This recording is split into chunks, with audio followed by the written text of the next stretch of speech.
Socially radical.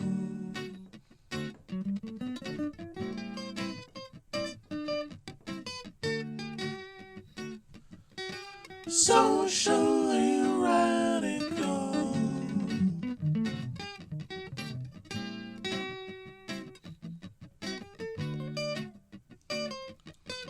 Socially radical.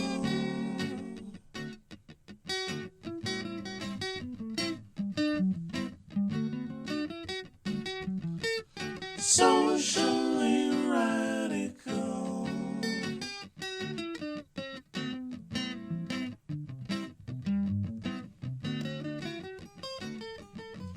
Socially radical.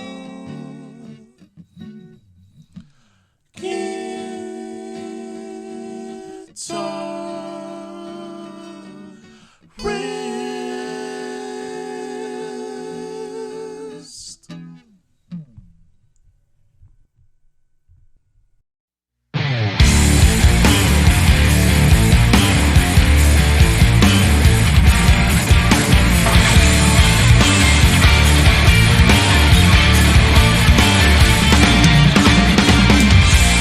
Mosby's research, what did it say? Nutrition, experiments heading away. Residential schools, laboratories at play. Trauma through generations, still happening today. Won't stand by. We are connected, we're feeling infected. Toxic life. The treaty's neglected, your laws are rejected. No fight. Our colonial apathy making the rivers bleed. Things aren't alright. Your violations, stealing from nations, eating us inside.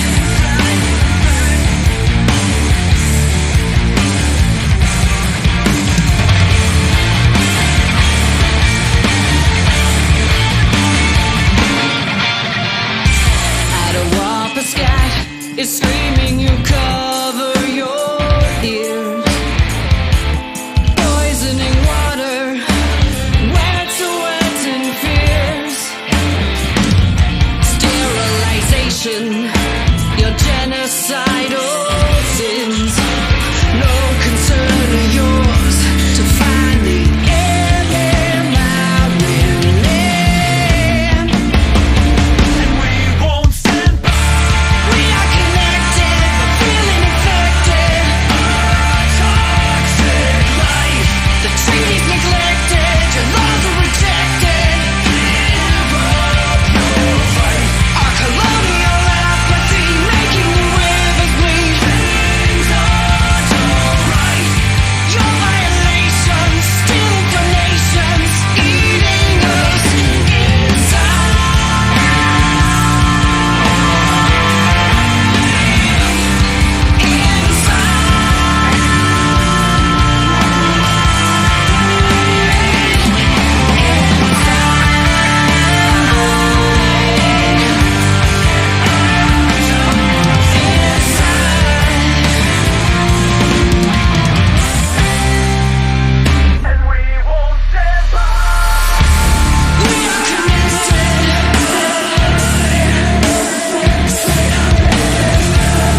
Welcome to another episode of Socially Radical Guitarist. A song you just heard now was A Toxic Life from the band Imperial Ashes. And all the band members are here. Drew on guitar, Nick on drums, Greg on the other guitar, Andrew on bass, and Rayna on the same screen with Andrew. So before we get started on the interview, I'm just going to do the disclaimer. Anything that I say or anything that my guests say are the exclusive opinions of the host and the guests. They have nothing to do with Radio Waterloo, any of its subsidiaries, or any of its affiliates. So, no, try as you might, you cannot sue public radio over this program. And while the African and Caribbean Inclusion Center is sponsoring this show, the respective opinions of the host and the guests are solely the opinions of the host and the guests. So don't sue the nonprofit either. Support the nonprofit, especially support the drive for full integration, full inclusion, and full equality. When refugees come here to Canada, they should be fully included, and that's the mission of the organization. So please support. And also our partner organization, Socially Radical Web Design. If any of you need a website, it's Socially Radical Web Design at a socially reasonable price. So go look it up, sociallyradicalwebdesign.com if you need a website. All right, so shameless plugs are done. I'm going to be promoting and highlighting the music from Imperial Ashes because they're here. All right, say hello, everybody. Hello. Hello. Hello.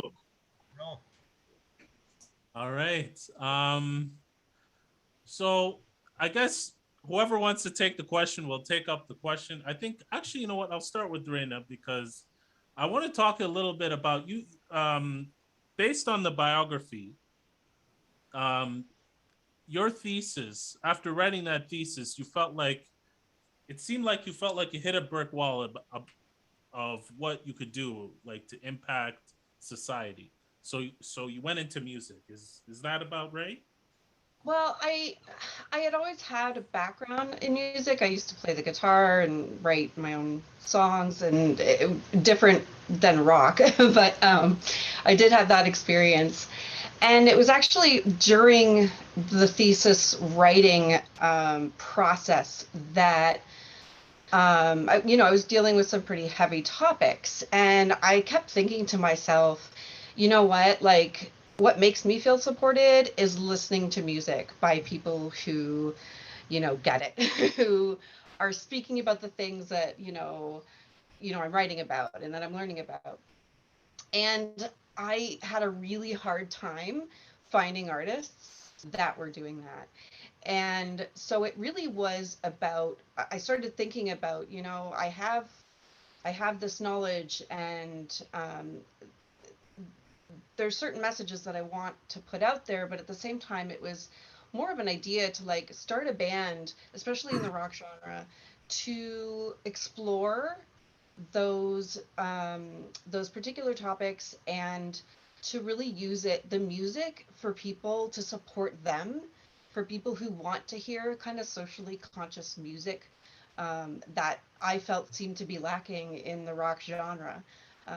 So yeah, it was a few years back that we had our first meeting, and here we are today.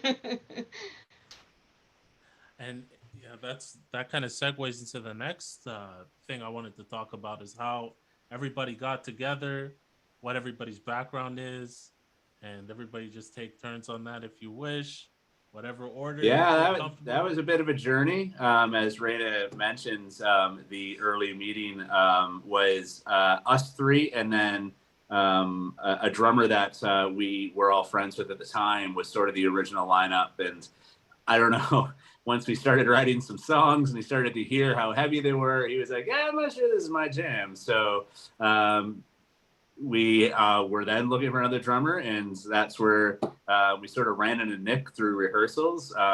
We ended up, as we were writing the early music, I was sort of like jumping up and down saying, we need another guitar player. Like, this stuff we're writing here is 2 layers, got too much stuff going on. I don't know if I can pull it all off as one. So first option was Greg, because we worked together in previous bands with Andrew and myself. and that was a no-brainer. So we started auditioning drummers, and that's where Nick came along. So that's sort of the journey on how the five of us sort of ended up together, without the full backstory of how much we're all sort of connected and intertwined for many, many years musically. That's just sort of the beginning journey of Imperial Ashes. As far as my background, guitar, bass, love songwriting and playing for many years, and sort of a match made in heaven with everyone in this band because we're all sort of like-minded and come from similar backgrounds, and it's been quite a good experience so far. Yeah, and I mean, as Drew alluded to, we've been playing together forever. Like Drew and I have been jamming since we were 13 years old. We've been jamming with Greg since high school. Oh my God, it's over 30 years. That's insane. Yeah. Hey man, you're aging us. Rayna and I have recorded and co-produced 2 albums together of her stuff. Nick was, we had the band that Drew, Greg, and I were in back in the day. We had gigged with Nick's band, and so we knew each other from the scene. So even though we hadn't really played together, it was one of those things, you know. I made the call to Nick, and we got on the phone. It was just like we just clicked like that, and then he came into the rehearsal space and blew us away. And it was like, well, he didn't really recommend me. I just showed up with a Rush shirt on. It's like, you're in. Yeah. That was the only qualification for a drummer. That's right. To wear a Rush. That was a good start. He got out of the car and he was wearing a Rush shirt, and Drew was also wearing a Rush shirt. So it was like, Yeah. okay, this is probably going to work out. And then we later realized the odds of that happening were probably 95% considering our wardrobe. Yeah, exactly. Yeah, it was an interesting time, that's for sure. And as Andrew said, we played the same circuit for quite a few years, and we never really got a chance to play with each other. We were always playing on the same stages, and I always knew about the guys. I just wasn't really close with them, but I always knew that they were great players, and I always enjoyed the band. I don't know if you want to mention the band name or not. It's up to you guys. Sure. Yeah. So Reason Disappears, even Tall Man. Like we did a lot of shows, you know, on the same stages. The band I was with was called Faith Down. So yeah, we always had a good time playing these shows together. And then when Andrew called me, said they were looking for a drummer, he sent me the music, and I was like, wow, this is actually really cool. And I hadn't done an original thing in quite some time. I was mostly doing like jobbing gigs, playing pubs and little gigs on the side and stuff. So it was really refreshing to hear something so good. And then of course Rayna's whole message, which I didn't even catch when I first started listening to it. I was just listening to the tunes, like thinking, wow, this is a really cool thing to get involved in.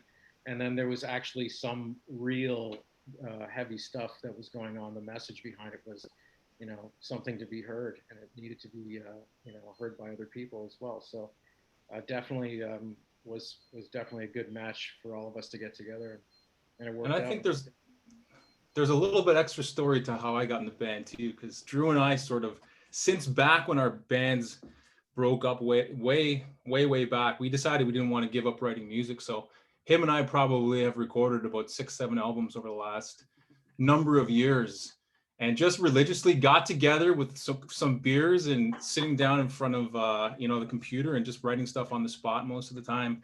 More sort of instrumental, sort of heavy music meets sort of jazz, and just a mishmash of everything that we like. And then it started to get a little bit more difficult to schedule that one day, because he started writing tunes with Andrew and Rayna on this other project. And then at some point, it was like, why don't you just join this? We've all played together in bands before. We need another guitarist, so you should get on board. So it kind of came from that. It started out being, well, I don't want to lose my day of writing and recording music. So you're trying to play 2 bands here. So yeah, well, and to leverage off of that, like I felt too that, when we started to write for Imperial Ashes, that the stuff that I was writing for the band was an extension of what Greg and I were doing on our Wednesday night, have a few beers and record the 6 albums that are still on my computer and never been released. And I was like, wow, this is a great opportunity to continue that, journey with Greg, since like the stuff I was writing was an extension of it anyway.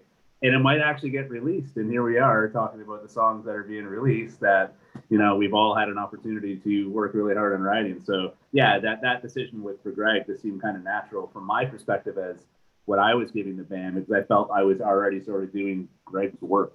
So might as well get Greg in the band.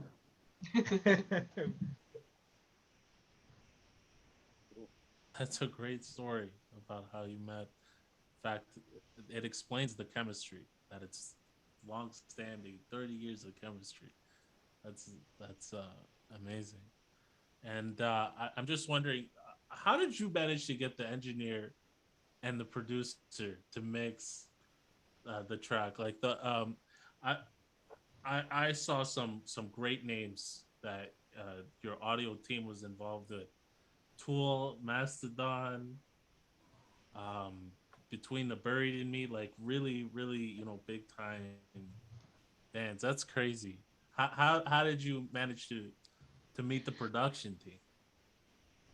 I'll preface and then you can Okay. So I've wanted to work with David Bottrill for ages, ever since I heard he produced Tool's Anima, and Lateralis, and I always thought he would be an amazing guy to work with. And I'd heard through the grapevine that he lived in Toronto, and Michael Phillips, the engineer, who recorded the drums, I've known him for ages. We worked on projects together eons ago, and he had worked for David, but we didn't actually leverage that. I could have gone to Michael and said, hey, could you connect us with David and whatnot, but instead Rayna just sent David a cold email. It was a cold email. Out of nowhere. It was, emailed David Bottrill on his website, and I was like, done. So I messaged him and said, you've done some amazing work. I know that you work with an amazing organization too. That also helped to sell me on that. With Make Music Matter. It's a fantastic organization. And so in the email, it was just like, this is my message. This is where we're coming from. We've got similar music that, you've worked with in the past. So it just seemed like a perfect kind of matchup. So emailed him and met him, and then the rest is history. And let that be a lesson. Let that be a lesson to people listening that might wonder how you make connections in the music industry and like the intertwined nonsense that occurs where people seem to think you need to be connected and all that. Sometimes you just email somebody and it works. So, you just don't underestimate the idea of just calling somebody. Yeah, they're just people. I mean, And Nick wasn't even in the band. We didn't even have a drummer at the time. We had demos. I was waiting. I was like, wait till they get a producer. Then I'll do it. Oh. We'd never played the songs together before, and it was drum machine demos, and so it all kind of came together from there. And I think, was it maybe the third time we played the songs together? David was in the room with us. I think we've logged more hours together playing as a group with David than we have outside of that. Because really, then COVID hit right when we got everything sort of written and prepared and recorded for drums, and then boom, COVID hit, and then we've been remote ever since. Yeah. Well, that process could be its own podcast and how we sort of managed COVID and dealt with that roadblock. So. Oh yeah. My goodness. So just an email. That's all it took.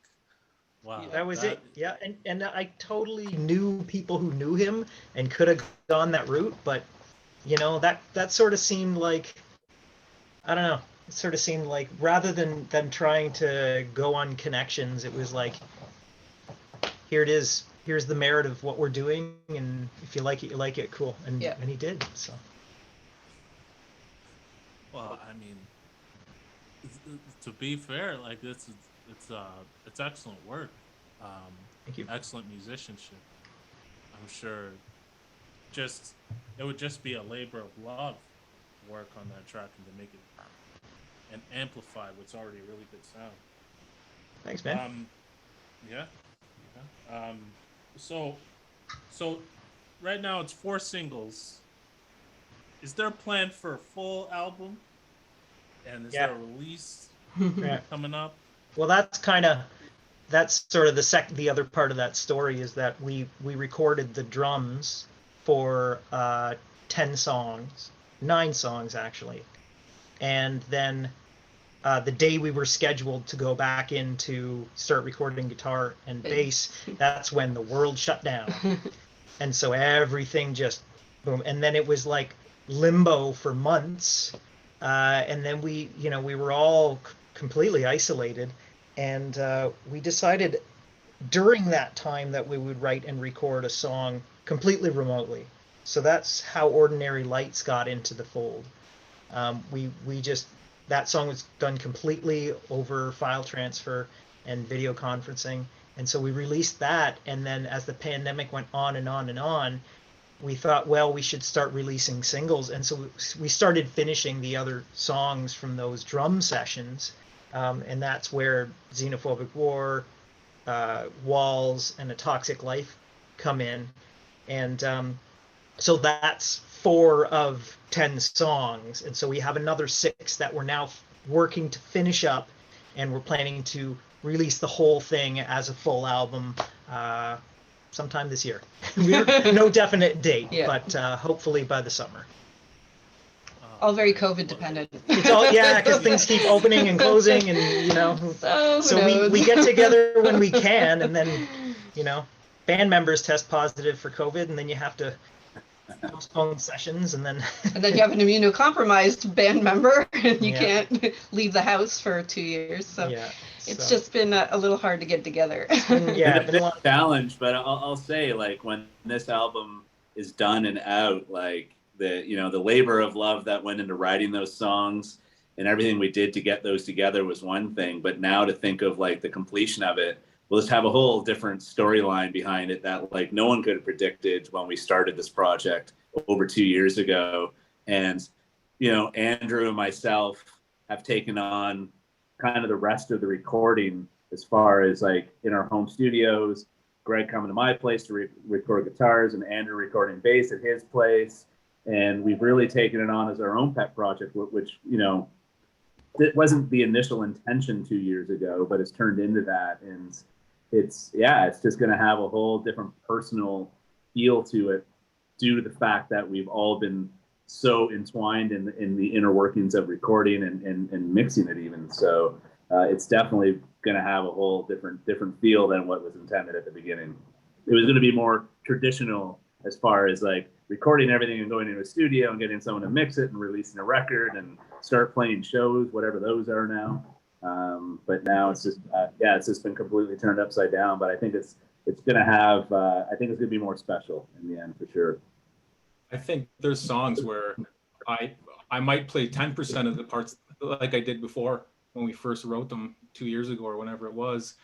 And it was interesting to go back and just be completely open creatively to, to mess with them in a way. And just kind of, we've sat with them for so long. I think part of it was refreshing it for ourselves a little bit and getting a little nifty with some of the details. But I think it's kind of when you sit with something for that long, you get a different perspective and you start to get things in your head that you think, oh, something like that would be really great. Things you don't have time to do when you just kind of go on a regular timeline of going with your initial gut and then just rewriting and recording stuff. So I'm really happy with the way some of the stuff has evolved a little bit, like for these other 6 songs that we're getting ready to release. And we're almost done them. Like, I think there's 2 songs that need some guitars to be done.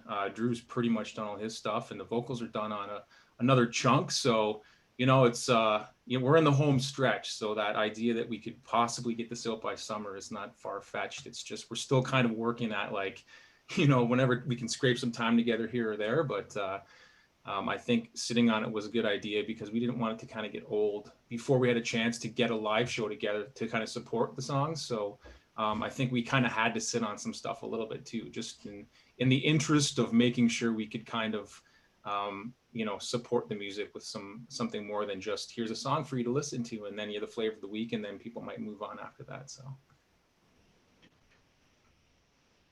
Seems like a labor of love. Unfortunately, I have bad news for everyone. It seems like there is going to be another variant and it looks like it's going to be even more deadly than Delta. But Yeah, I mean that's the bad news, but Well, we can I'm- keep writing. Look on the bright Yeah, side. well, we've got our second album almost about half written. We've got about 5 new songs written that we haven't even played together yet. So Yeah. digital releases, digital concerts, give it a go, try that out. I'm sure that many people you'll build that fan base because you definitely will earn a fan base with the music that you play. Now, just I want to get to more of the content of the toxic life and then maybe ordinary life. Um, like what was in well, I know that the topic seems to be about residential schools for toxic life, and ordinary life is about the nurses and them dealing with the pandemic, basically. But what what was your feelings? What were your emotions when you were writing out that song, Rayna? I'd say for A Toxic Life, it was really a message to the Canadian government. It was about sort of my journey of learning about how our government, our corporations are, doing things illegally, who are still committing genocide in different and new ways. Um, and so that was it, and it was something that I had been following very specifically the Wet'suwet'en land defender. Just I've been following them, kind of before, and the more I learned about what was going on, I it, it was very frustrating to me. And as a white settler, it was something that I felt like I wanted to speak to. Um, and if other people are listening and they wanted to learn more about what I was talking about, then that's fantastic too, right? Um, at the same time, for Ordinary Lights, I really wanted to highlight people who are on the front lines and how precarious workers have it in this day and age. How wage increases haven't been going up, how they're put, they're called heroes one minute and then, their wages are, cut or, put a cap on. It's just there's so much that it's those people who are, daily putting their lives on the line, whether it's nurses or anyone, grocery workers, anyone who has to leave their home in a pandemic to keep our lives going and have everyone survive this together. That's something that should be praised financially and not just claps in the morning. I think that we should be taking care of each other way beyond that. And so I felt like that kind of needed some attention. And, personally, a lot of these guys in the band were going out, every day. And it's like, this is a personal topic for all of us. And my mother's a nurse. And so she was working in the OR the whole time. And so it was definitely something that I wanted to speak to. So other people are going out during the pandemic. What are your side jobs, everyone? I am a medical lab technologist by trade, and so working in a lab. Was at Canadian Blood Services. I've recently taken on a new job, which is still in working in hospitals. So yeah, essential worker to a degree. I don't want to take anything away from the true, blue people who really go out and face the people every day, like the hospitals and nurses and doctors and whatnot. But I definitely had to go out. Yeah, I'm in the automotive industry, so I fix cars. I manage a shop. We handled most of all the fleet vehicles during the pandemic.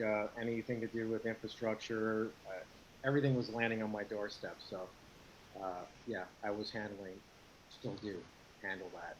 So yeah, so you're dealing with people all the time. It's we needed to keep people in their cars on the road. doing what they needed to do. As much as most people were, shut down, there were still people, as we mentioned, essential services that needed to be out there. And so not once did we shut down. We stayed open the entire time. That's what it's all about. I mean, taking the precautions and just doing what you have to do right now. So,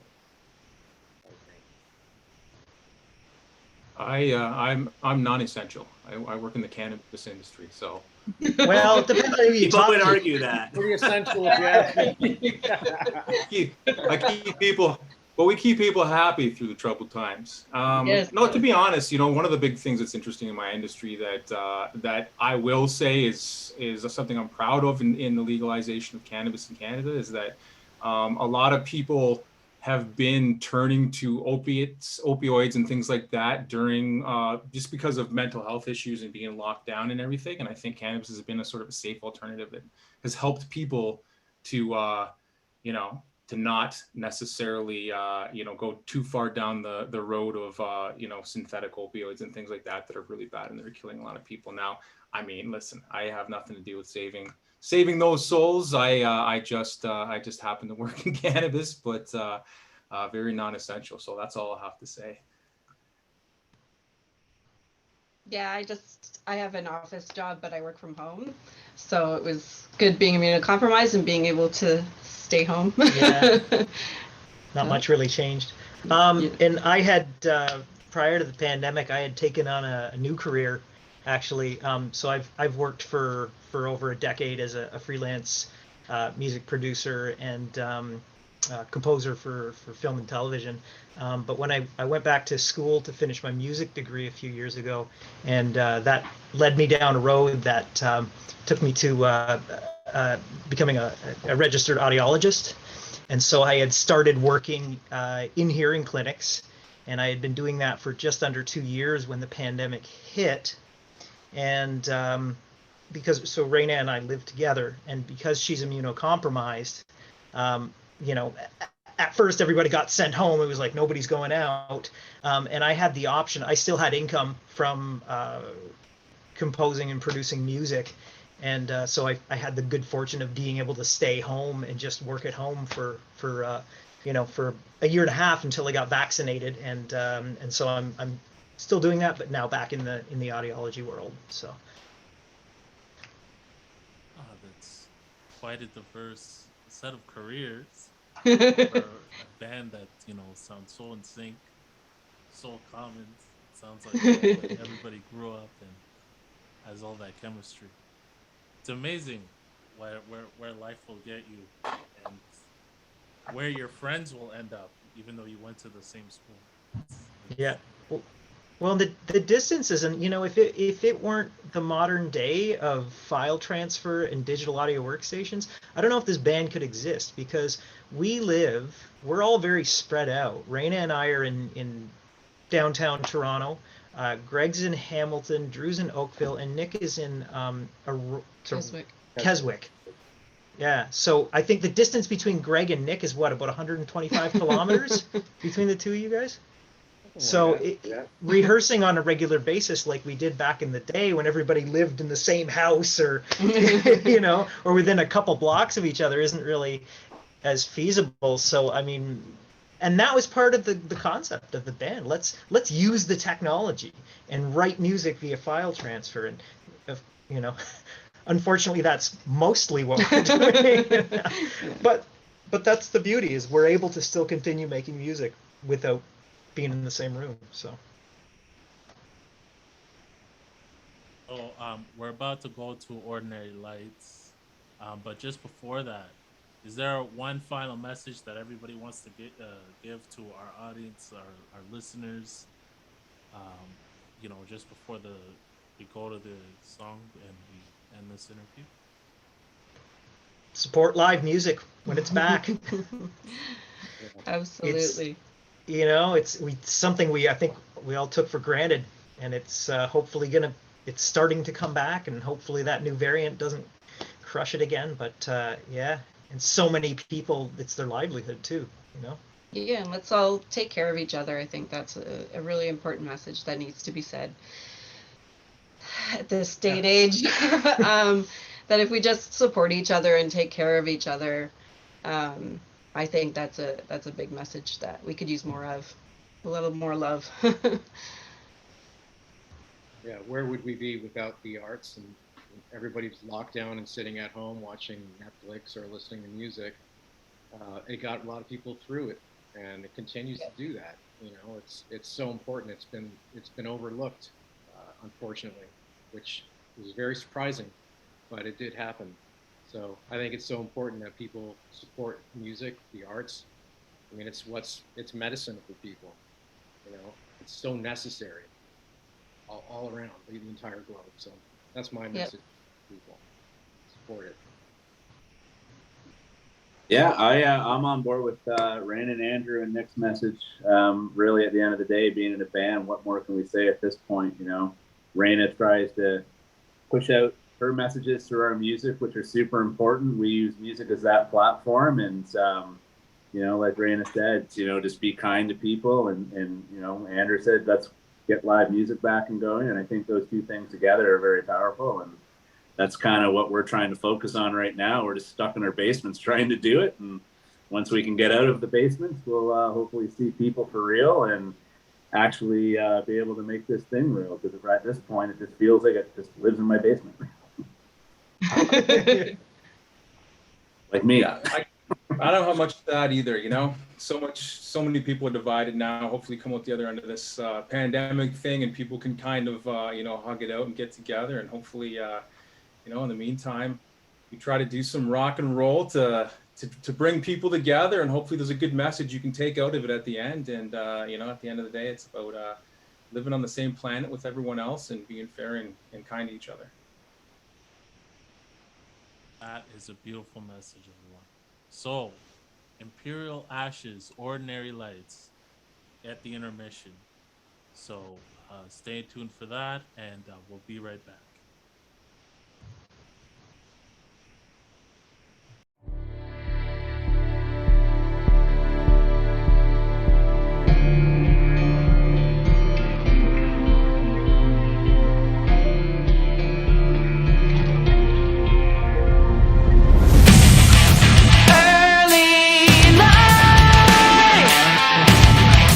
Left me battered and wounded.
into the background.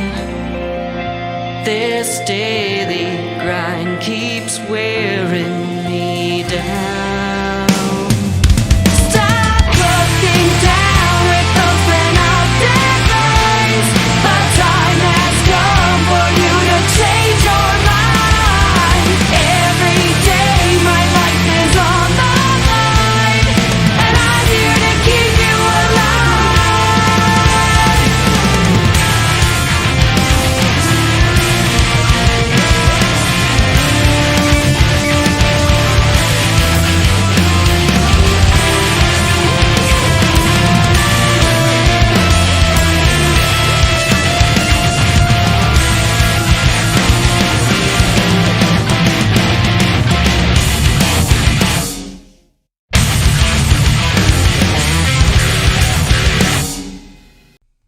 Hello, everyone. Welcome back to Socially Radical Guitarist.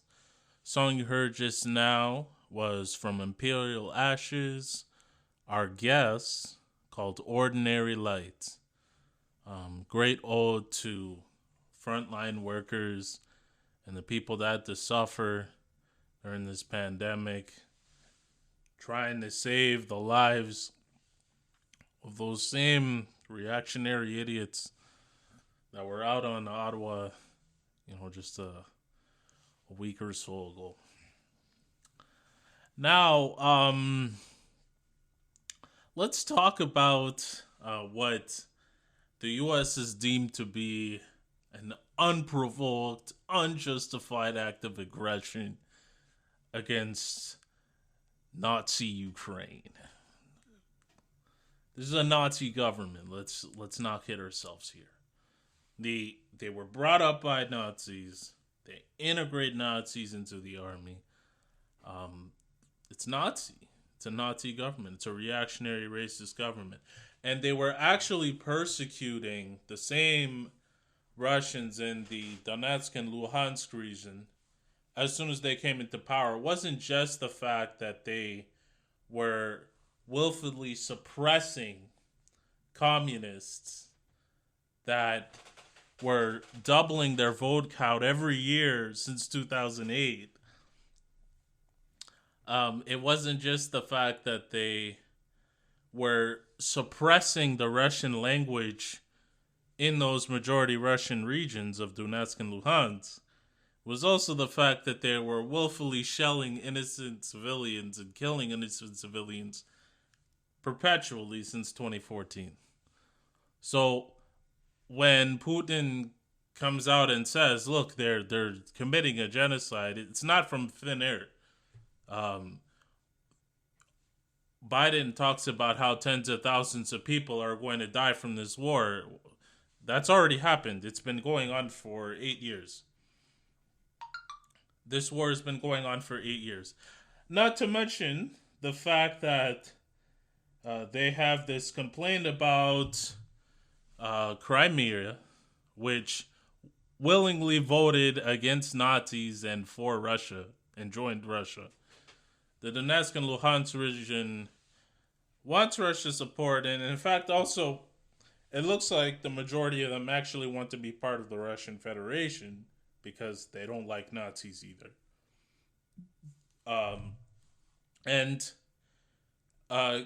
That's basically what the Russians have come out and said, and what the Communist Party of the Russian Federation has come out and said.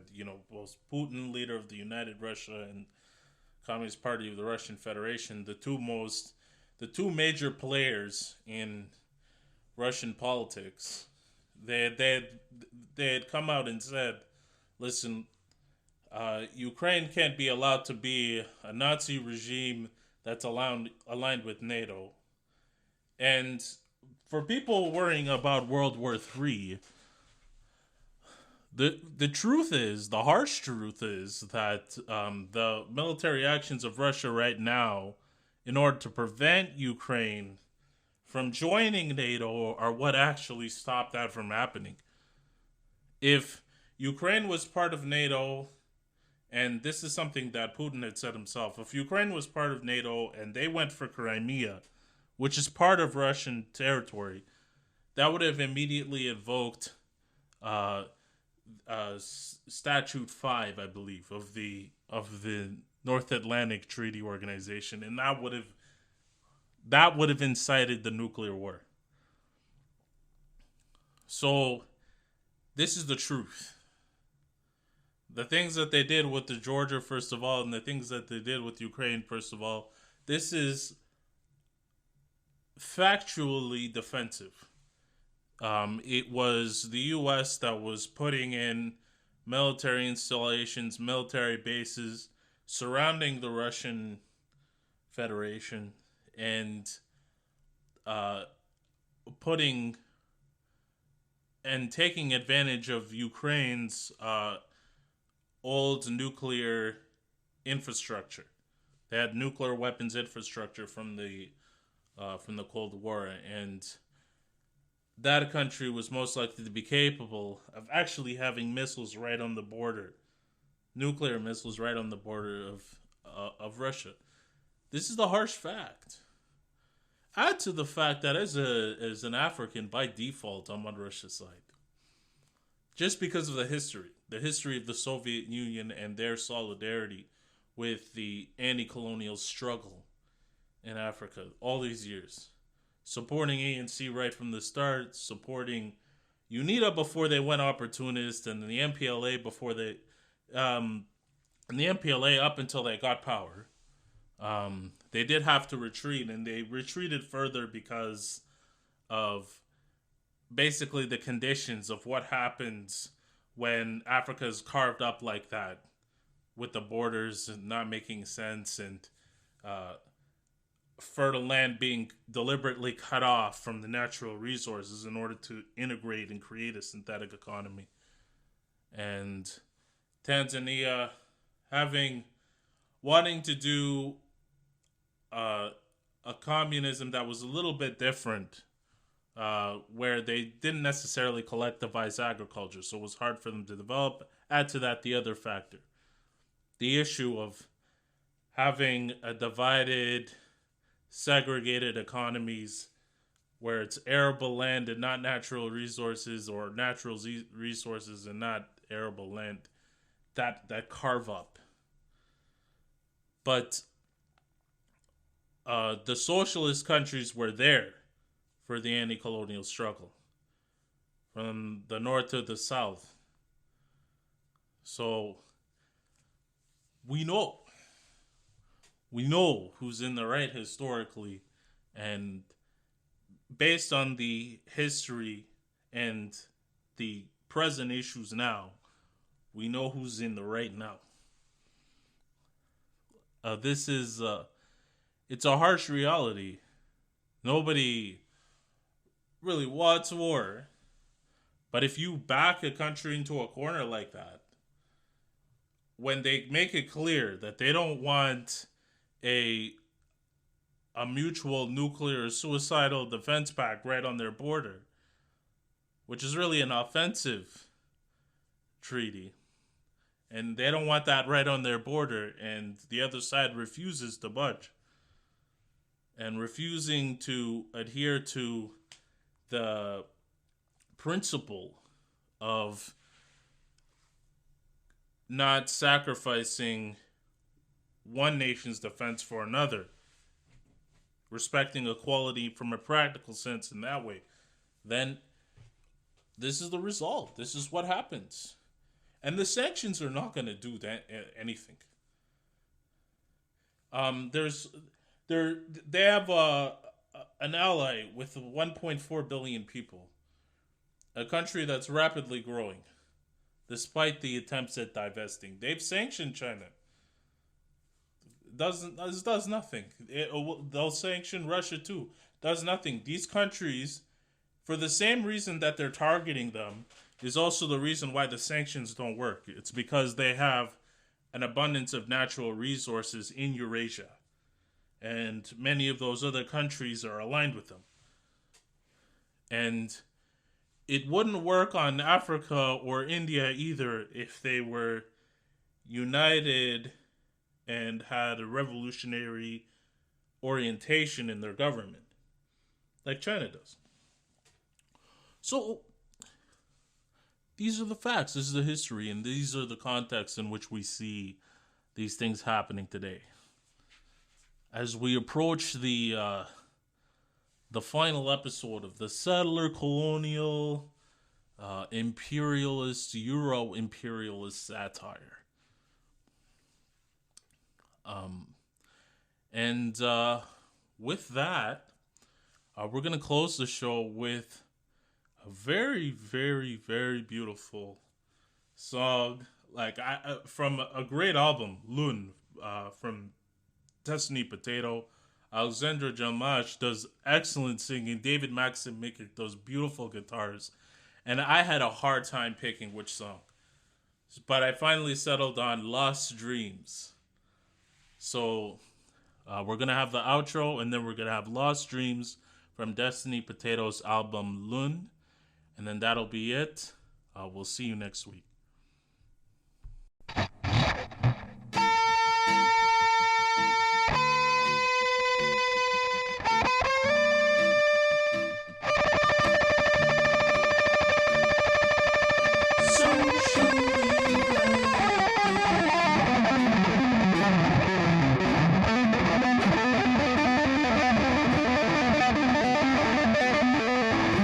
So